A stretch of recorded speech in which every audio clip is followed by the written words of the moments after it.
को पावन अपने हाथों से कृष्णाय वासुदेवाय हरिये परमात्मने प्रय न क्लेश नाशाय गोविंदाय नमो नमः गोविंदाय नमो वसुदेव सुतम देवम कंसानूर्मर्दनम देवकी परमानंदम कृष्णवन जगत गुरु कृष्ण वंदे श्री कृष्णा शरणौ मम श्री कृष्णा शरणौ मम श्री कृष्णा शरणौ। अभाग्यशाली कल्याणकारी मेरे देवियों, बड़भागी गीता के पैरोकारों, मेरे सज्जनों, धार्मिक भाइयों, आपका आदर सफल करूं, छोटे छोटे बोल आपको महापुरुषों के सुना दूं। सत्संग लगातार तो आप सुन ना पाएंगे, कुछ विचित्र सा मौसम बन चुका है। आइए पहले मैं अपने गुरुदेव के चरणों से एक आपको विचार ले दूं। बड़े ध्यान से इस तरह अनेक महापुरुषों के छोटे छोटे विचार आपको ले देता हूं। आपको जो अच्छा लगे उसे अपने जीवन में जरूर उतारने की चेष्टा करना। महाराज जी का ये बोल मुझे बहुत अच्छा लगा। आप ही डाल छाया को, उसको पकड़ने जाए क्यों, छाया दौड़ता चले कीजिए खाए खाए क्यों। दुनिया के प्राणी पदार्थों में तो खुद शांति है नहीं, ये तो परिवर्तनशील है और खुद ही अपनी ओर से कह रहे हैं ये पदार्थ बड़े अच्छे हैं और उसको लेने में कामयाब भी हो जाते हो, फिर पूरी शांति नहीं मिलती, फिर और प्राणी पदार्थ करके क्यों अपनी उम्र को जाय कर रहे। इतना कह के गुरुदेव खामोश हो जाते हैं। आप ही डाल छाया को, उसको पकड़ने जाए क्यों, और छाया जो दौड़ता चले कीजिए हाय खाए क्यों। और चले इस समय के उच्च कोटि के 20वीं शताब्दी के विवेकानंद महाराज जी के चरणों में ले चले, जो चोटी के अनुभवी हुए और भारत को जिन्होंने 4 चांद लगाए। विवेकानंद जी एक जगह, वैसे तो उनके बड़े आला उपदेश है, पर जो मेरे मन में चुभे पड़े गए मैं उन्हीं को ही बताता हूं। लीजिए, बहुत अच्छा कहते हैं, बड़ा सुंदर। यूं तो नदियां नाना प्रकार की देश में बहती हैं और सागर में एक में हो जाती हैं। हाँ, आप किस नदी में स्नान करना चाहते हैं निर्णय कर लिया। अर्थात हमारे देश में नाना प्रकार के धर्म है जो सब के सब भगवान की जात तक ले जाती हैं। आपने निर्णय कर लिया किस नदी में या किस सत्संग में बैठ करके अपना कल्याण करना। अति सुंदर। चलो, रामकृष्ण परमहंस जी के संगत में फरमाते हैं, रामकृष्ण परमहंस जी का जरा अनमोल बोल जरा लीजिए और कोशिश करना अपना बना लेने की, अपने जीवन में ढाल लेने की, ताकि आपका ये सुनना सफल हो जाए। रामकृष्ण परमहंस जी की तो वैसे बड़ी मोटी मोटी शास्त्र है, आपने लाइब्रेरी में देखे होंगे। उनमें वो पढ़े हुए तो थे नहीं और ना ही वो लंबे चौड़े भाषण देते थे। वो छोटी छोटी बातों से अपना कल्याण, दूसरों का कल्याण करते थे। मेरी देवी छोटे छोटे बोल जैसे मैं सुना रहा हूं, अब छोटा सा बोल दे दिया, जीव इस पर खुद विचार करता रहे। कभी एकांत में बैठ के सोचा जन्म क्यों हुआ।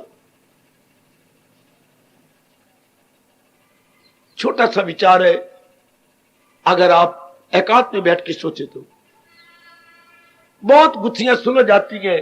यदि हम ये विचार करें क्यों जन्म हुआ। आगे चलिए, मैं आपको अब आजकल के भक्तों में से मीरा के पास ले चलूं। मीरा जी फरमाती हैं, इनके ये बोल बड़े कमाल के और महापुरुष लाभ उठा गए, हम भी लाभ उठा रह गए। मेरी तो गिरधर गोपाल दूसरों ना कोई। अर्थात मैं और को नहीं जानती, भगवान यही उपदेश देते हैं। ये जो उन्होंने कह दिया दूसरों ना कोई, मेरी देवी सज्जनों, ये बाजी ले गई। अर्थात पूर्ण अनन्यता हमारी मतवाली मीरा जी में आ गई। पूर्ण अनन्यता कि दूसरा है ही नहीं, भगवान ही एक से अनेक हुए हैं और अनेक थोड़ी देर ठहर कर कई बार बता चुका हूं, जा चुके हैं।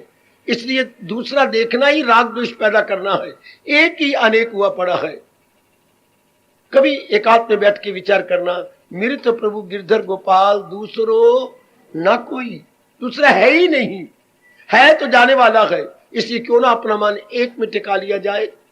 सुंदर चैतन्य महाप्रभु के अनमोल बोल, जरा ध्यान दीजिए। जब शरीर छोड़ ही देना है तो क्यों ना विनम्रता ले ले। जैसे मिट्टी में, इतना तो शायद आप नहीं हो सकते, जैसे मिट्टी में विनम्रता होती है, जितना हो सके इस मार्ग में लगने वाले को चैतन्य महाप्रभु कह गए विनम्र हो जाना चाहिए। विनम्रता से भगवान बड़े प्रसन्न होते हैं। बहुत सुंदर, अति सुंदर, अति सुंदर मेरे बच्चे। आजकल के अपने तुलसीदास जी को लीजिए, कितना अच्छा उनके दोहे, उनकी चौपाइयां तो बहुत है, पर एक दुआ कितना अच्छा है, तुलसी विलंब न कीजिए जपियो नाम सुजान, तुलसी देर न कर अब, और भगवान के प्यारे नाम में अपने आप को लगा ले, जगत मजदूरी देता है क्यों राखे भगवान। बहुत प्यारा दोहा। जब जगत मजदूर को शाम को मजदूरी दे देता है तो भगवान तेरी मजदूरी रख लेंगे क्या। जो तू जाप करेगा, भजन करेगा, सिमरन करेगा, रात को कम सोएगा, भगवान जी में अपना मन लगाएगा, भगवान भी माला माल कर देंगे। कितना प्यारा दोहा है, ज़बानी याद कर लीजिए।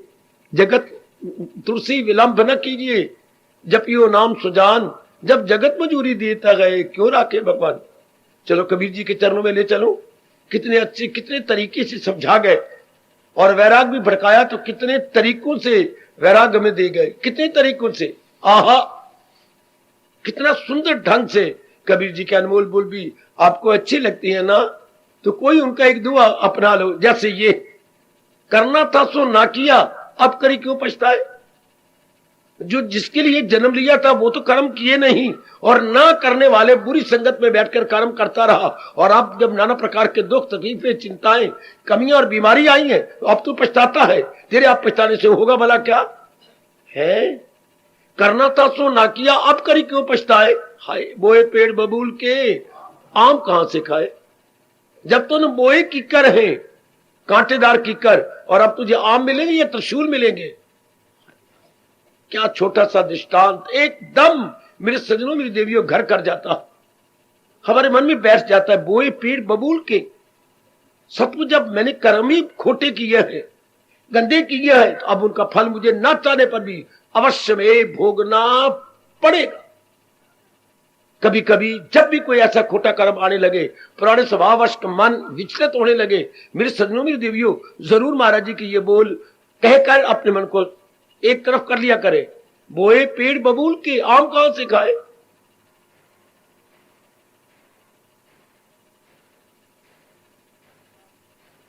चलो आपको सूरदास जी के पास ले चलूं। कान्हा कहां जा रहे हो। सूरदास जन्म से अंधे थे, बिलवा मंगल बाद में कांटे आंखों में चुभो के अंधे हुए हैं। दोनों में बड़ा अंतर है, आप दोनों को एक ही समझती हैं। बिलवा मंगल जी और हैं, और सूरदास ये जन्म से अंधे ये और है। फरमाते कान्हा कहां जा रहे हो। हाय कौन हो तुम। सूरदास, तो तुम्हें ये क्यों पूछना है।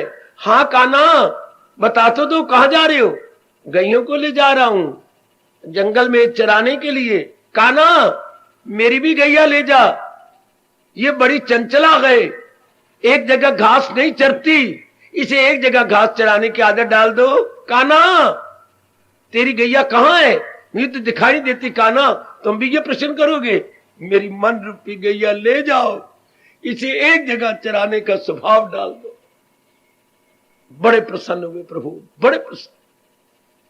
किस तरह संतों ने रिझाया, मैं तो यही आपको झांकियां दे रहा हूं। किस तरह अपने मालिक ने शब्द तो देखने नहीं, मालिक ने तो भाव देखने हैं कि कौन सी फीलिंग है इसके अंदर छिपी हुई। वैसे सूरदास ने अनेक तरीकों से भगवान को रिझा लिया, और भगवान ने उन्हें नेत्र भी बख्श दिए, लेकिन बख्शे हुए नेत्र फिर भगवान को लौटा के कैसे भगवान को लज्जित किया। प्रभु जिन नेत्रों से मैंने आपको देखा है और जी भर का देखा है, कान्हा मेरी मान लो, मैं इन नेत्रों से किसी और को नहीं देखना चाहता। सूरदास जी फिर अंधे हो गए, मैंने इन नेत्रों से आपको देखा है बस, और ये छवि मेरे नैनों में बस चुकी है, मैं किसी इन नेत्रों से किसी और को नहीं निहारना चाहता। अति सुंदर। भगवान जी यही भाव लेकर के लज्जत भी हुए और गद गद हो गए और वरदान दे गए। अब जब भी तुम मुझे अपने भीतर देखना चाहोगे, इसी तरह देखा करोगे जैसे नेत्र वाले दर्शन करते हुए मुझे देखा करते। कल्याण कर दिया, सदा के लिए तर गए। फिर मैं हेर फेर के वहीं आ रहा हूं गीता जी पर। गीता जी की ये 3 बोल मुझे कितने प्यारे लगते हैं। क्या आप भी जरा इन तीनों बोलों को अपने मन में बिठा लो। पहला बोल तो अपने दूसरे ध्येय का है। नाना प्रकार की नदियां जैसे सागर में मिल जाती है, सागर अपने आप में रह जाता है। इसलिए जिस व्यक्ति ने नाना प्रकार की कामनाएं अपने में सुकेल ली है और अपने परमात्मा में तलीन होता जा रहा है, वही भगवान का प्यारा।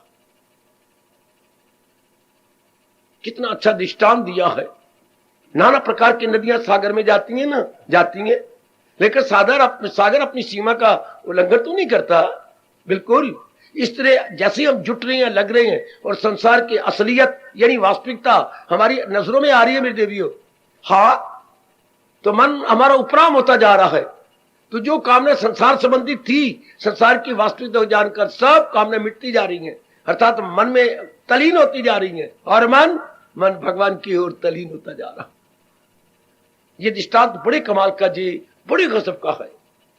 ये मेरे ख्याल में दूसरे अध्याय का 17वां श्लोक है। 17वां बेटे, 7 और 0। अच्छा, गीता जी के ये अगला बोल लो, कितना प्यारा, जो आपको कई बार सुनाया करता हूं। ये भी एक दृष्टांत देखिए भगवान जी ने बताया है। अगर वायु की झोंके जलते हुए दीपक के साथ न लगे, खिड़कियां दरवाजे बंद कर दिए जाएं, तो दीपक की लौ को बोलते दीप शिखा सीधी जलेगी ना, जरूर। और पूरा प्रकाश कमरे में होगा ना, क्यों नहीं। जब हवा की झोंके ना आए तो क्या दीपक की लौ पूरी नहीं जलेगी, क्यों नहीं जलेगी। इस तरह वो जीव हमें कहा जा रहा है, जब तू संकल्प विकल्प बंद कर देगा तो मन सीधा होके भगवान की जात में तलीन होगा।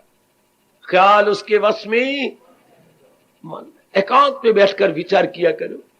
ये दृष्टांत 6ठे अध्याय का बहुत कमाल का, बहुत ही हमारे लिए गुणकारी, लाभकारी, बहुत ही शिक्षा से भरा हुआ दृष्टांत भी है और साथ समझाया भी गया। जैसे मिठाई की मिठाई और दवाई की दवाई, ये किसके लिए कहा जाता है। आंवले के मुरब्बे के लिए। आंवला अपने आप में दवाई भी है, और चूंकि मुरब्बा उसका बना दिया गया तो मिठाई भी है। इसलिए भगवान का ये फरमान दवाई भी है, हां, और मिठाई भी है। ऐसे जरूर करना चाहिए। तीसरा भगवान जी का गीता जी में बोल कितना अच्छा, ये सब टंटे छोड़, क्या धक्के खा रहा है, इधर जा उधर जा, ये कामना वो कामना, ये पूरी कर, छोड़ परे। अगर यथार्थ में तो अपना कल्याण करना चाहता है, ले मेरी राह, जो तुझे गीता जी बताया है, अपनी मन बुद्धि को इस राह पे चला। इस राह पर जो धरती की राह, ये तो हमारा शरीर चलता है, और भगवान के उपदेश पर हमारी मन और बुद्धि चलती है। याद रखना मेरे देवियों, अभी आपने कहीं जाना हो तो अपने पग द्वारा जाओगे, हाँ, यदि भगवान की ओर जाना तो अपनी मन बुद्धि द्वारा जाओगे। इसलिए भगवान के छोड़, सारे बखेड़िया किसी काम के नहीं, क्योंकि अंत दुखदाई और जीव को आवागमन के से नहीं छुड़ाते। इसी जो हजूर ने मुझे और आपको उपदेश दिया है, ले मेरी राह, मांगा के दामन में मेरी। बिल्कुल गाहे बगाए तो नहीं, दिन में 1-2 बार जरूर पूछते, अगर खास करके रात्रि को सोती बात, क्या आज का दिन जो कटा है, हाँ, मैं भगवान के आगे बढ़ाऊं कि नहीं। जब वो मुझे कह रही है, आज्ञा दे रही है, ले मेरी राह, तो आज मैंने भगवान की राह ली। मेरे भगवान मुझे याद आते रहे, मेरे से कोई ऐसा अवांछनीय कर्म तो नहीं हुआ। ये आपका धर्म है, आप पूछते रहा करें। गीता के ये 3 बोल बड़े मार्के के हैं, बहुत ही गजब के हैं। आप जिनसे मैंने लाभ उठाया, उठा रहा हूं, आप भी लाभ उठाया करें। बहुत कमाल का। गीता के एक दृष्टांत में आपको बताऊं कितने मार्के का है। जब भी मन पुरानी आदत के अनुसार कुछ अवांछनीय यानी अनवांटेड एक्शन करने लगे, तो ये बोल कितना अच्छा है। मन, फिर तू पुरानी आदत वश ये को कर्म करने का विचार कर रहा, शर्म की बात, जबकि तू अपना कल्याण करना चाहता, जबकि तू आगे निकल जाना चाहता और आवागमन के छूट जाना चाहता, फिर अपने लिए आफत बुला रहा है। मैं, हां, वो देख भगवान ने तुझे कितनी जोरदार चेतावनी दी है। अगर तू फिर उन्हीं लक्षणों पे लगा रहा या विचार में ही गंदगी लाता रहा, तो देख भगवान ने कितना अच्छा दृष्टांत तेरे लिए दिया है। ओ नीच, कौन सा, तूफान में किश्ती, कितना जोरदार दृष्टांत कि तूफान में किश्ती, जैसे तूफान में किश्ती गिर जाती है और हिचकोले खाती है, डावाडोल होती है और पानी भरने लग जाता है। गई गई कहा? नदी की तह में। और सारे यात्री भी और नाव भी और मल्लाह भी डूबे। हाय, इस तरह जो जीव भगवान के फरमान को लेकर दूसरे गंदे गंदे विचारों का तूफान ले लेता अपने अंदर, गया कहां से? ये दुनिया है उसकी, दोनों जहां में डूब गया। वो कहीं के नहीं रहता मेरे सज्जनों। ओ मेरी कल्याणकामनी देवियों, हाय, जब भी मन मानी करे तो ये कितना अच्छा बैत है मन को कंट्रोल करने का, मन को विड्रॉ करने का, मन को वहां से छुड़ा लेने का। ये कितने गजब के चेतावनी है। गर्मा गर्म 5,500 वर्ष गुजर गए हमारे इष्टदेव महाराज जी को अपने ज्ञान को प्रकट करने में, और ये बोल अभी तक कितना गर्मा गर्म।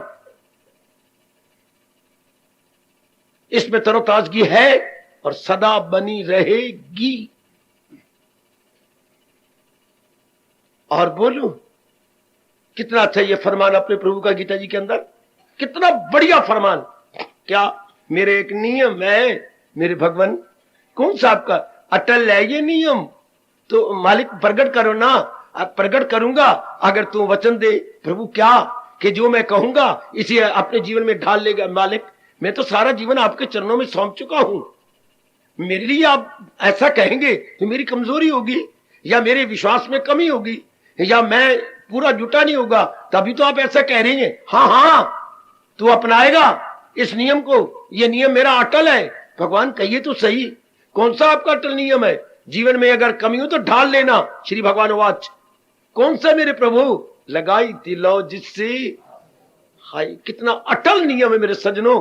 ओ मेरी कल्याणकामी देवियों, अगर दूसरी जिंदगी पर हम अपने ख्याल दौड़ाएं या मन को फेंके पीछे, तो यही तो हुआ है। जिसके लिए हमने लगन लगा ली, मालिक के दरबार से वो चीज आपके पास आई। जिसके लिए आपने कहा मेरे पढ़ाई आई आपके पास, आपके पास नौकरी आई, जब भी आपने कहा आपने छोकरी आई, मेरे पास शादी हो जाए, आई।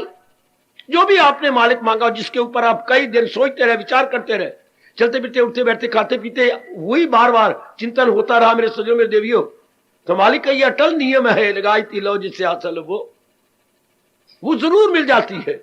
अगर हमारी अंदर की लगन जरा गर्मा गर्म हो, that desire must be burning desire हो, तो हम तो मेरे ख्याल में अगर मेरी बुद्धि काम कर रही है तो 5वीं क्लास से रट्टा चढ़ाते आ रहे थे।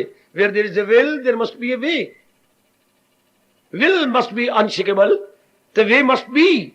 और मास्टर साहब ने 8वीं जमात में हमें फिर कहानी सुनाई इसकी, प्रॉवर्ब की। कौन सी? प्यासा कौआ थर्स्टी क्रो की। आप सब जानते ही हैं, बेचारा प्यास के मारे उड़ रहा था, उसे एक जगह जग दिखाई दिया, जग के ऊपर आके उसने पर्च किया, लेकिन उसकी बदकिस्मती पानी तो बहुत नीचे था, जहां चोट नहीं पहुंच सकती थी। उसने इधर उधर अपनी आंखें मटकाई और देखा कि पास ही पत्थर के पेबल्स यानी पत्थर टुकड़े पड़े। हाँ, तो उसने आओ देखा ना ताओ उन पत्थरों के टुकड़ों को एक एक करके उठाता गया और पानी में डालता गया। थोड़ी देर के बाद पानी ऊपर चढ़ आया और उसने प्यास बुझाई और भगवान का शुक्र मनाते हुए चला गया। आकाशवाणी हुई, where there is a will there must be a way. जिसके मन में चाहना होगी रास्ता जरूर मिलेगा। क्या ये एक बच्चों की कहानी है? नहीं, ये मेरे प्रभु जी का सिद्धांत है। उस द्वारा, उस छोटी सी कहानी द्वारा हमें प्रॉवर्ब, हमें शिक्षा दी गई। अब हमारी एक ही तमन्ना है कि हम लोग अपना कल्याण करके जाए। तो फिर अपने इस ख्वाहिश को बोलते उत्कंठा, अपनी उत्कंठा को और भी बढ़ा ले, बल्कि मुझे लालसा कहनी चाहिए। अपनी लालसा को और भी गर्म के मैंने कल्याण करना है, कुछ भी क्यों ना हो जाए, चाहे मुझे कितनी मुसीबतों का सामना करना पड़े, सामाजिक मुसीबतें, अपनी मानसिक मुसीबतें, व्यक्तिगत अड़चने कितनी भी कुछ भी क्यों ना हो, कोई बात नहीं, मैं जुटा रहूंगा, लगा रहूंगा। मेरे भगवान मेरी इस दृढ़ता को देखकर मुझे जरूर शक्ति प्रदान करेंगे और मैं इस जन्म में अपना कल्याण कर जाऊंगा। अगर एक नादान सा छोटा सा काले रंग वाला कौवा अपने तरीके से प्यास बुझा सकता है, तो मैं तो इंसान हूं, विशेष बुद्धि रखता हूं, विशेष तन रखता हूं, विशेष मन रखता हूं, जरूर अपनी कामना की प्यास बुझा के जाऊं। और ये कामना तो आपकी शुद्ध है, पवित्र है, विमल है, निर्मल है। ऐसी निर्मल कामना के लिए भगवान खुद कहती हैं, उसमें मेरी खास शक्ति होती है। सुनर्जन में हूं क्या भगवान ने क्या कहती है, मैं तमन्ना वो ख्वाहिश मैं हूं जो दुश्मन जो धर्म के अनुकूल हो। हाय सुनर्जन में ख्वाहिश हूं इंसान की, ये कितना अच्छा फरमान। मैं इंसान की वो ख्वाहिश, मेरी वो कामना हो, इंसान की वो कामना प्रभु कौन सी, जो दुश्मन ना हो धर्म ईमान की, जो धर्म अनुकूल इच्छा है। भगवान कहते हैं वो तो मैं ही होता हूं और मैं ही पूरी करने के साधन बता देता हूं। कभी ना भूला मेरे सजनों, धर्म अनुकूल इच्छा भगवान की प्रेरणा से आती है, inspired by blessed lord Krishna. धर्म अनुकूल इच्छा, the noble healthy and sound इच्छा या डिमांड इंस्पायर्ड बाय ऑलमाइटी। और वो भगवान जी हम लोगों को प्रेरणा दे देती हैं, how to fulfil, how to execute.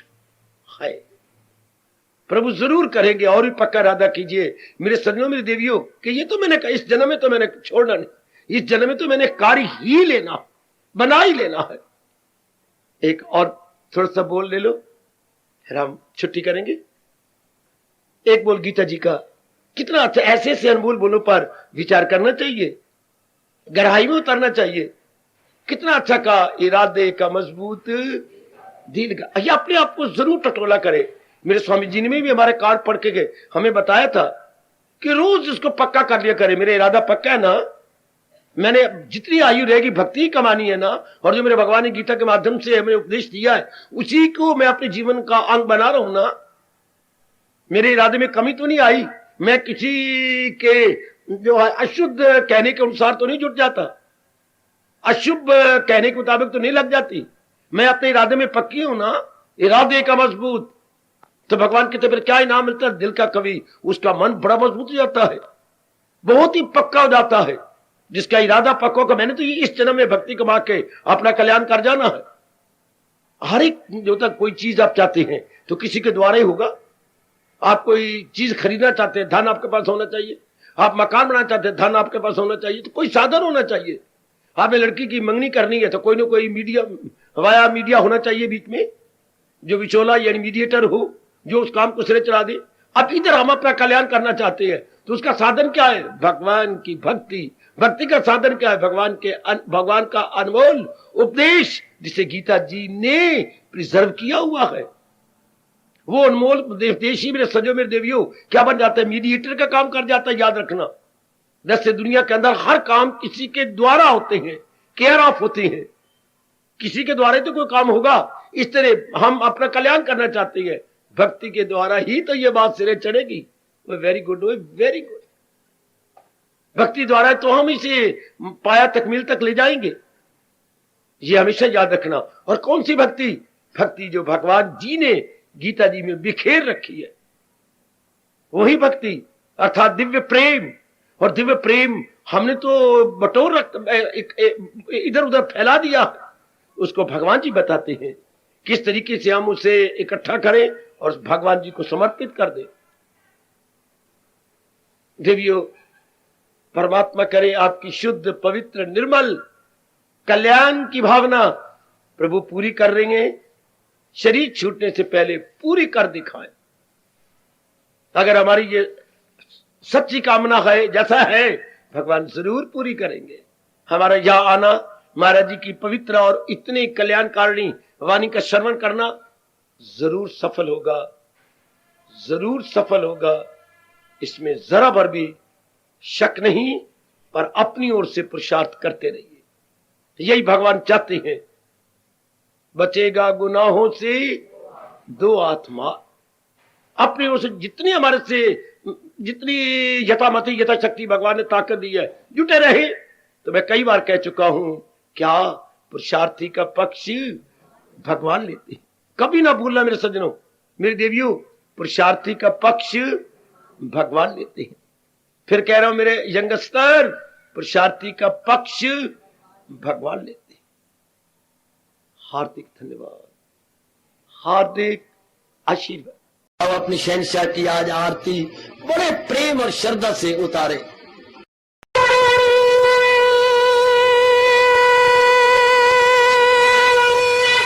ओम जय जगदीश जय हरे स्वामी जय दीनानाथ हरे भगत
भवन्तु सुखिनः सर्वे सन्तु निरामयाः सर्वे भद्राणि पश्यन्तु मां कश्चित् दुर्भाग् बने।